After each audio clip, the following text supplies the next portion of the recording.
आज की इस वीडियो में हम 23 अक्टूबर में जितने भी क्वेश्चन आपके एग्जाम में पूछे गए हैं, फर्स्ट शिफ्ट के, सेकंड शिफ्ट के और थर्ड शिफ्ट के, सभी क्वेश्चन को देखेंगे, पूरा एनालिसिस देखेंगे। जितने भी क्वेश्चन बताऊंगा आपको, सभी क्वेश्चन एनालिसिस बिल्कुल ऑथेंटिक क्वेश्चन है, रियल क्वेश्चन है, जेन्युइन क्वेश्चन है जो आपके एग्जाम में पूछे गए हैं। ठीक है, चलिए तो नमस्कार दोस्तों, स्वागत है आपका आज की इस नए वीडियो पे। तो कोशिश करेंगे कि सभी क्वेश्चन को कर पाएं और उससे संबंधित फैक्ट भी बताऊंगा। तो वीडियो को शुरू से लेकर लास्ट तक जरूर देख लेना, क्योंकि आपको देखना खुद इसमें कि कितने क्वेश्चन रिपीट हुए हैं और जो बताया हूं उससे कितने क्वेश्चन फंसे भी हैं। ठीक है, तो चलिए शुरू करते हैं। क्वेश्चन था आपका समानता का अधिकार किस अनुच्छेद में है करके। तो ये क्वेश्चन आपका बिल्कुल सिंपल था। तो याद रखेंगे कि 14 से 18 तक में समानता का अधिकार संबंधी बातें कही गई है। ठीक है, अब देखिए यहाँ पर हम पूरा एक बार देख भी लेते हैं कि किन किन से अनुच्छेद में क्या क्या देखने को मिलता है। ठीक है, तो बात करें अनुच्छेद 14 की, तो इसमें किसी भी व्यक्ति को कानून के सामने समानता या कानून के समान संरक्षण से वंचित नहीं किया जा सकेगा। तो ये बोली गई है ना, मतलब सभी के लिए समान। ठीक है, वही बात करें अनुच्छेद 15 की, तो जाति के आधार पर भेदभाव को रोकना। हालांकि राज्य अनुसूचित जाति, जनजाति या सामाजिक या शैक्षणिक रूप से पिछड़े वर्ग के लिए विशेष उपाय कर सकता है, ये तो आपको रिजर्वेशन वाली बात है। ठीक है, लेकिन जाति के आधार पर किसी भी प्रकार का भेदभाव ना हो, ये बातें कही गई है। ठीक है, वही बात करें अनुच्छेद 16 की, तो इसमें सभी नागरिकों को सरकारी सेवाओं में समान अवसर मिलना चाहिए, ये बात कही गई है। वही बात करें अनुच्छेद 17 की, तो इसमें अस्पृश्यता को खत्म करने की बात कही गई है, ये बात याद रखेंगे। अस्पृश्यता मतलब समझ रहे हो ना, कि किसी के बारे में हीन भावना रखना, जो पहले हुआ करता था, वो चीज़ों को खत्म करने वाली बात कही गई है। और अनुच्छेद 18 में शिक्षा और सैन्य क्षेत्र को छोड़कर राज्य द्वारा किसी भी तरह की उपाधि नहीं दी जा सकती, ये बात कही गई है। ठीक है, तो ये थी आपकी अनुच्छेद 14 से लेकर अनुच्छेद 18 तक समानता के अधिकार के संबंधी अनुच्छेद में। ठीक है, तो ध्यान रखेंगे अनुच्छेद 16 किससे संबंधित है पूछ दिया गया, समानता के अधिकार से। 17 पूछ दिया गया, समानता के अधिकार से। 15 पूछ दिया गया, समानता के अधिकार से। मतलब 14 से 18 तक आपकी समानता के अधिकार से संबंधित है, ध्यान में रखेंगे। ठीक है, एक क्वेश्चन था आपका यहाँ पास, निष्ठा का फुल फॉर्म पूछा गया था, है ना, NISHTHA का फुल फॉर्म पूछा गया था। तो इसमें ध्यान रखेंगे कि इसका जो फुल फॉर्म है वो होता है आपका national initiative for school heads and teacher holistic advancement, जैसा कि आप यहाँ पर देख सकते हैं। अब इससे संबंधित क्या बातें हैं कि यह एक राष्ट्रीय मिशन है जिसे केंद्रीय मानव संसाधन विकास मंत्रालय ने शुरू किया था। इसका मकसद स्कूली शिक्षा की गुणवत्ता में सुधार लाना। इसके लिए शिक्षकों को और स्कूल प्रिंसिपलों को प्रारंभिक स्तर पर दक्षताओं का विकास करना होता है। ठीक है, तो यही होता है आपका निष्ठा का फुल फॉर्म। ठीक है, इससे संबंधी बात हमने देख ली। एक क्वेश्चन पूछा गया था आपका, साइमन कमीशन, ठीक है, के विरोध में किस नेता की मृत्यु हुई थी करके पूछ लिया गया था। तो ये चीजें याद रखेंगे आप, लाला लाजपत राय की मृत्यु हुई थी साइमन कमीशन के विरोध में। ठीक है, अब देखेंगे इससे रिलेटेड क्वेश्चन क्या बन सकते हैं कि देखिए, जब 30 अक्टूबर 1928 को साइमन कमीशन लाहौर पहुंचा, तब लाला लाजपत राय ने आयोग के खिलाफ मौन अहिंसक जुलूस निकाला था। तो ये कैसा बन सकता है कि 30 अक्टूबर 1928 को किसने मौन अहिंसक जुलूस निकाला था, तो वो भी आप याद रखेंगे, लाला लाजपत राय को। ठीक है, वही पुलिस ने प्रदर्शनकारियों पर लाठी चार्ज किया और लाला लाजपत राय गंभीर रूप से घायल हो गए। ठीक है, और 17 नवंबर 1928 को लाला लाजपत राय की चोटों से क्या हो गई, मृत्यु हो गई। ठीक है दोस्तों, तो याद रखेंगे कि साइमन कमीशन के विरोध में किस नेता की मृत्यु हुई बोला गया, तो ये होंगे हमारे लाला लाजपत राय। ठीक है, एक क्वेश्चन पूछा गया था आपका, महिला T20 विश्व कप पहली बार कहाँ हुआ था। तो देखिए, ये हुआ था आपका संयुक्त अरब अमीरात में हुआ था, ये आप ध्यान में रखेंगे। ठीक है, एक क्वेश्चन था आपका, अखिल भारतीय किसान सभा की स्थापना कब हुई थी, ये पूछा गया था आपके एग्जाम में। तो ध्यान में रखेंगे कि जो स्थापना वर्ष है वो होगी आपकी 1936 में, और किसने की थी पूछा गया, तो याद रखेंगे आप, स्वामी सहजानंद सरस्वती ने की थी, याद रखेंगे तथा एन.जी. रंगा, है ना, एन.जी. रंगा जो कि थे इसके सचिव चुने गए थे। ठीक है, तो याद रखेंगे अखिल भारतीय किसान सभा की स्थापना 1936 में हुई और इसकी जो कि स्वामी सहजानंद सरस्वती ने की थी। और सचिव की बात करें तो एन.जी. रंगा जो कि है सचिव थे। ठीक है, वही एक क्वेश्चन था आपका, बैडमिंटन में किनारों पर नेट की ऊंचाई कितनी होती है। ये सेम क्वेश्चन आपके एसएससी एमटीएस की अभी सेकंड शिफ्ट में पूछा था और यही क्वेश्चन आपके थर्ड शिफ्ट में भी पूछ लिया गया था, है ना। तो ध्यान रखेंगे, इसको मैंने आपको एक्स्ट्रा फैक्ट में बताया था। ठीक है, इसमें आपको घुमा के पूछा था, उसमें कुछ अलग पूछा था, जो आप आगे देखेंगे सेकंड शिफ्ट वाले क्वेश्चन में इसी वीडियो में। और ये थर्ड शिफ्ट का वीडियो है ना, थर्ड शिफ्ट के क्वेश्चन इसमें कुछ अलग घुमा के पूछा गया है और ये सभी चीजें मैंने आपको सेकंड शिफ्ट में ही कवर करवा दी थी। ठीक है, तो याद रखेंगे कि यहाँ पास बैडमिंटन में किनारों पर नेट की ऊंचाई होती है वो आपकी 1.55 मीटर यानी 5 फुट 1 इंच होती है। सेम टू सेम चीजें मैंने आपको पहले ही कंफर्म करा दी थी। ठीक है, और वही कोर्ट के केंद्र में नेट की ऊंचाई पूछी जाएगी तो 1.524 यानी 5 फुट होती है, ध्यान में रखेंगे। ठीक है दोस्तों, तो ये होता है आपके एनालिसिस में एक्स्ट्रा फैक्ट बताने का मतलब। इसलिए बोलता हूँ कि जो बताता हूँ उसको थोड़ा से केयरफुली होकर समझिएगा। ठीक है, एक क्वेश्चन था आपका, कुटुंब श्री का उद्देश्य क्या था, ये पूछ लिया गया था। आपके थर्ड शिफ्ट का क्वेश्चन है, ध्यान रखेंगे। इसके बाद हम सेकंड शिफ्ट में जाएंगे, उसके बाद हम फर्स्ट शिफ्ट में जाएंगे, ऐसे करके हम पूरे क्वेश्चन को कवर करेंगे। ठीक है, तो कुटुंब श्री का उद्देश्य जो कि है ये केरल सरकार द्वारा जो जारी किया गया था और केरल सरकार का एक गरीबी उन्मूलन और महिला शक्तिकरण का कार्यक्रम। ठीक है, इसका मकसद था आपका स्थानीय स्वशासन की मदद से 10 साल के अंदर गरीबी को खत्म करना, जो कि कभी हो नहीं सकती भारत में, मजाक की बात नहीं है, तो याद रखेंगे। और परिवारों का विकास करना था और महिलाओं को सामाजिक आर्थिक रूप से सशक्त बनाना, ये चीजें कुटुंबश्री का उद्देश्य था, ध्यान में रखेंगे, है ना। चलिए, एक क्वेश्चन है आपका, के कल्याण सुंदरम पिल्लई किससे संबंधित है। Same to same SSC MTS में आपकी एज इट इज क्वेश्चन पूछ लिया गया था। याद रखेंगे कि ये कोरियोग्राफी से संबंधित हैं। ठीक है, कौन, के कल्याण सुंदरम पिल्लई। ठीक है, और बात करें तो साहित्य के समृद्ध ताने बाने के साथ अनगिनत भरतनाट्यम प्रस्तुति बनाई है इन्होंने, ये भी आप ध्यान में रखेंगे। एक क्वेश्चन था आपका, रानीखेत किस घाट से संबंधित है, ये पूछ लिया गया था, ऐसे संबंधित कुछ क्वेश्चन था। तो ध्यान में रखेंगे कि अल्मोड़ा जनपद के पश्चिमी भाग में स्थित है ये, कौन सा, रानीखेत घाट, ध्यान में रखेंगे ये चीजें। एक क्वेश्चन था आपका, तुंगा और भाद्र, ठीक है, तुंगा और भद्रा किस नदी की सहायक नदी है, ये पूछ लिया गया था। तो ये याद रखेंगे आप, कृष्णा नदी की जो है सहायक नदी है आपकी तुंगा और भद्रा। ये चीजें मैंने आपको पहले ही वीडियो बना के कवर करवा दी थी कि कौन सी नदी किस नदी की सहायक नदी होती है करके। ठीक है, और बात करें यहाँ पर तुंगा और भद्रा नदियों के संगम से तुंगा भद्र नदी बनती है ना। तुंगा भद्र नदी जो की है दक्षिण भारत की एक प्रमुख नदी है, ये भी आप ध्यान में रखेंगे। यह नदी कर्नाटक, आंध्र प्रदेश और तेलंगाना राज्यों से होकर बहती है, ये भी आप ध्यान रखेंगे, ये एक्स्ट्रा पॉइंट है आपके लिए, है ना, ये फैक्ट है, याद रखिएगा।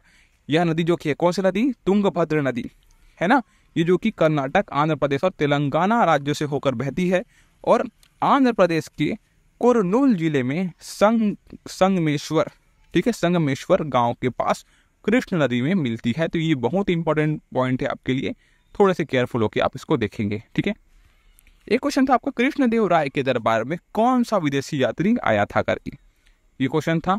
थोड़ा क्वेश्चन आउट ऑफ ये था, थोड़ा इसको बोल सकते हैं मॉडरेट लेवल का था। तो याद रखेंगे आपके डोमिंगो पेस, ठीक है, डोमिंगो पेस जो कि है वो पुर्तगाल यात्रा करके उनके दरबार में आए थे, किनके, कृष्णदेव राय के। अब देखिए, डोमिंगो पेस ने 1520 से 1522 ईस्वी के दौरान कृष्णदेव राय के शासनकाल में विजयनगर साम्राज्य का दौरा किया था, ये भी ध्यान रखेंगे। तो पूछ लिया जाता है कि डोमिंगो पेस ने किस ईस्वी में विजयनगर शासन में क्या किया था, दौरा किया था। तो याद रखेंगे 1520 से 1522 में। ठीक है, एक क्वेश्चन था आपका, महाभाष्य पुस्तक के लेखक कौन थे करके। तो ये आप में से सभी को पता होना चाहिए कि पतंजलि जो कि थे महाभाष्य पुस्तक के लेखक थे। ठीक है, एक था आपका यहाँ पास the house of blue mangoes, है ना, नोवेल जो कि पुस्तक है वो किसने लिखी है करके पूछ लिया गया था। तो याद रखेंगे आपके डेविड डेविडर जो कि है ना, डेविड डेविडर जो कि है उन्होंने लिखी है आपकी the house of blue mangoes. ठीक है, एक क्वेश्चन था आपका अरस्तु से संबंधी, मतलब समझ रहे होंगे आप किससे, अर्थशास्त्र संबंधी की अरस्तु ने जीवित चीजों को वर्गीकरण किसके आधार पर किया था, ये पूछ लिया गया था। ठीक है, तो ये आप याद रखेंगे कि ये आपके बायो से संबंधी क्वेश्चन हो जाएगा, है ना। तो अरस्तु ने जीवित चीजों को वर्गीकरण देखिए गतिशीलता के आधार पर किया था, आवास के आधार पर भी किया था, लाल रक्त के आधार पर भी किया था, और आकार की, है ना, आकार की विशेषताएं के आधार पर भी इन्होंने क्या किया था, वर्गीकृत किया था किसका, जीवित चीजों का। ठीक है, ध्यान रखेंगे इस चीज को। एक क्वेश्चन है आपका अलारिप्पू किस नृत्य से संबंधित है, ये पूछ लिया गया था आपके एग्जाम में। तो ये भी आप ध्यान में रखेंगे कि अलारिप्पू जो कि है भरतनाट्यम से संबंधित है। दोस्तों एक बात आप ध्यान रखेंगे कि भरतनाट्यम से संबंधित बहुत सारे क्वेश्चन आपकी शिफ्ट में पूछे जाते हैं, कथक से संबंधित पूछ लिए जाते हैं, याद रखेंगे। ठीक है, एक क्वेश्चन था आपका 1963 में किसने कुचिपुड़ी डांस अकादमी स्थापित किया था करके, तो ये भी याद रखेंगे, कुचिपुड़ी से संबंधित भी एक क्वेश्चन पूछ लिए जाते हैं। तो याद रखेंगे आपके गुरु वेम्पति चिन्ना सत्यम ने, ठीक है, गुरु वेम्पति चिन्ना सत्यम ने साल 1963 में चेन्नई में कुचिपुड़ी कला अकादमी की स्थापना की थी। इस अकादमी में छात्रों को कुचिपुड़ी नृत्य शैली में प्रशिक्षण दिया जाता था, ये भी आप ध्यान में रखेंगे। क्वेश्चन था आपका बैडमिंटन कोर्ट की ऊंचाई कितनी होती है, ये पूछा गया था आपके एग्जाम में। तो देखिए बैडमिंटन कोर्ट की जो ऊंचाई होती है वो होती है आपकी कोर्ट के केंद्र में 1.55 मीटर, है ना, या फिर 5 फुट 1 इंच, और किनारा की बात करेंगे तो 1.524 मीटर यानी कि 5 फुट होती है। तो हम ज़्यादा से ज़्यादा क्या याद रख सकते हैं इसमें कि 5 फुट 1 इंच जो कि है केंद्र की होती है, और किनारों की बोलेंगे तो 5 फुट होती है। ठीक है, अब देखिए इसमें और कुछ जानने वाली बात यह है कि बैडमिंटन कोर्ट की लंबाई कितना होती है, 13.4 मीटर, और चौड़ाई जो कि है 6.1 मीटर होती है। ठीक है, वहीं हम बात करें कोर्ट की लाइनें की तो इसमें 38 मिमी मोटी होती है। ठीक है, लाइनें जो कि है ना, मिलीमीटर जिसको बोलते हैं हम लोग। और वही बात करें हम बैडमिंटन कोर्ट का कुल क्षेत्रफल 87.4 वर्ग मीटर होता है, ये भी आप याद रखेंगे। और कोर्ट को एकल और युगल खेलों के लिए 2 बराबर हिस्सों में बांटा जाता है, ये आपको पता ही है। और बैडमिंटन कोर्ट के लिए जरूरी न्यूनतम जमीन का क्षेत्रफल 1600 वर्ग फुट होना चाहिए, ये भी आप याद रखेंगे। तो दोस्तों ये कुछ इसके एक्स्ट्रा फैक्ट थे जिससे आपके एग्जाम में क्वेश्चन बन सकते हैं। ठीक है, एक क्वेश्चन था आपका पाणिनि ने व्याकरण पर कौन सी किताब लिखी, ये पूछा गया था। तो इन्होंने अष्टाध्यायी नाम की एक किताब लिखी थी, है ना, जैसे कि आप यहाँ पर देख सकते हैं। यह संस्कृत व्याकरण पर लिखा गया एक अत्यंत प्राचीन ग्रंथ है ना। पाणिनि को संस्कृत भाषा का सबसे बड़ा व्याकरण माना जाता है। उन्होंने इस किताब को 6वीं से 5वीं शताब्दी ईसा पूर्व में लिखा था, ये भी आप याद में रखेंगे। ठीक है, तो इसमें एक्स्ट्रा फैक्ट में आप ध्यान में रखेंगे कि इन्होंने संस्कृत व्याकरण पर लिखा था, और ये जो कि है 6वीं से 5वीं शताब्दी ईसा पूर्व में लिखा गया था, ये भी आप याद में रखेंगे। एक क्वेश्चन था आपका जल शक्ति मंत्री 2023 में कौन था, तो ये करंट अफेयर संबंधी क्वेश्चन हो गया। तो याद रखेंगे गजेंद्र सिंह शेखावत जो कि थे, है ना, जल शक्ति मंत्री 2023 के थे। ठीक है, वही हम याद रखेंगे रिपब्लिक राष्ट्रीय भारत कब बना, ये पूछा गया था आपके एग्जाम में। तो भारत 26 जनवरी 1950 को गणतंत्र बना था।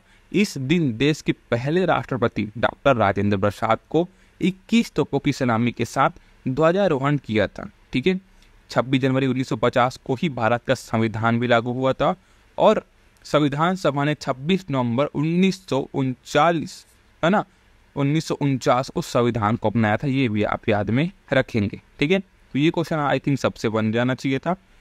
एक क्वेश्चन था आपका 42वें संविधान संशोधन कब हुआ करके। ठीक है, तो ये आप याद रखेंगे, ये साल 1976 में हुआ था 42वां संविधान संशोधन। इसमें और क्या जानने वाली बात है कि इसे आधिकारिक तौर पर संविधान अधिनियम 1976 के नाम से भी जाना जाता है, ये भी याद रखेंगे। कैसे 1976 के संविधान संशोधन को हम 42वें संविधान संशोधन कहते, याद रखेंगे। यह संशोधन इंदिरा गांधी के नेतृत्व वाली भारतीय राष्ट्रीय कांग्रेस सरकार ने आपातकाल के दौरान किया था। ठीक है, और आपातकाल 25 जून 1975 से 21 मार्च 1977 रहा, ये भी आपके एक्स्ट्रा फैक्ट में। ठीक है, कि आपातकाल की अवधि जो की है 25 जून 1975 से 21 मार्च 1977 तक रहा था। ठीक है, वही एक क्वेश्चन था आपका 2011 के जनगणना कौन से नंबर की जनगणना है, ये पूछा गया था।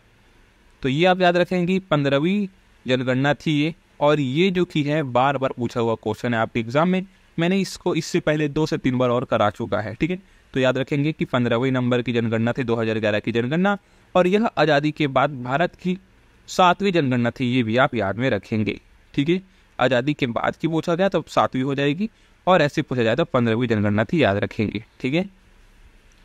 एक क्वेश्चन था आपका, द ब्लू अम्ब्रेला के लेखक कौन है? अगर सेम क्वेश्चन आपके as it is same to same question SSC MTS में पहले शिफ्ट में पूछा हुआ क्वेश्चन है ये, तो याद रखेंगे कि रस्किन बॉन्ड द्वारा लिखा गया है ये आपका द ब्लू अम्ब्रेला। और कब लिखा गया पूछा गया तो 1980 में लिखा गया है, ये भी आप ध्यान में रखेंगे, ठीक है।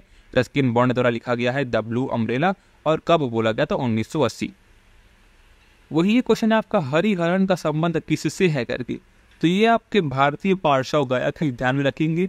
ये भी क्वेश्चन शायद तक मेरे हिसाब से ये भी पूछा हुआ क्वेश्चन है ना, पार्श्व गायक से संबंधित क्वेश्चन पूछा गया था, तो याद रखेंगे हरिहरन का संबंध जो किया एक भारतीय पार्श्व गायक है, याद रखेंगे।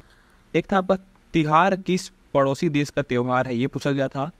तो एक तिहार जिसे दीपावली और यम पंचक के नाम से भी जाना जाता है, नेपाल और भारतीय क्षेत्र सिक्किम और गोरखालैंड, विशेष रूप से दार्जिलिंग और कलिम्पोंग के शहर में मनाया जाने वाला 5 दिवसीय हिंदू त्यौहार है, ये याद रखेंगे, जहाँ बड़ी संख्या में जातीय भारतीय गोरखा आते हैं, ठीक है। गोरखा समझ लो ना, जो रात को पैरादारी जलते हैं उसी को गोरखा बोलते हैं। तो याद रखिएगा कहाँ से है आपके, नेपाल और भारतीय क्षेत्र सिक्किम और गोरखालैंड का ये त्यौहार है तिहार जो कि है, ठीक है। एक क्वेश्चन था आपका, सिकंदर ने पंजाब पर हमला कब किया, ये पूछा गया था। तो सिकंदर ने जो पंजाब पर हमला किया था 326 ईस्वी में हमला किया था, ये आप याद रखेंगे। देखिए क्वेश्चन कहाँ से पूछे जा रहे हैं, ठीक है, तो इसलिए बोला कि शिफ्ट थोड़े हार्ड है। एक क्वेश्चन था आपका, मध्यकालीन युग में किसने रजिया सुल्तान को सबसे श्रेष्ठ बताया था करके, तो ये हो जाएगा आपका मिन्हाज उस सिराज ने बताया था रजिया सुल्तान को सबसे श्रेष्ठ, ठीक है। वहीं पे क्वेश्चन था आपका, T20 वुमेन वर्ल्ड कप सबसे ज़्यादा किसने जीता, ये पूछा गया था।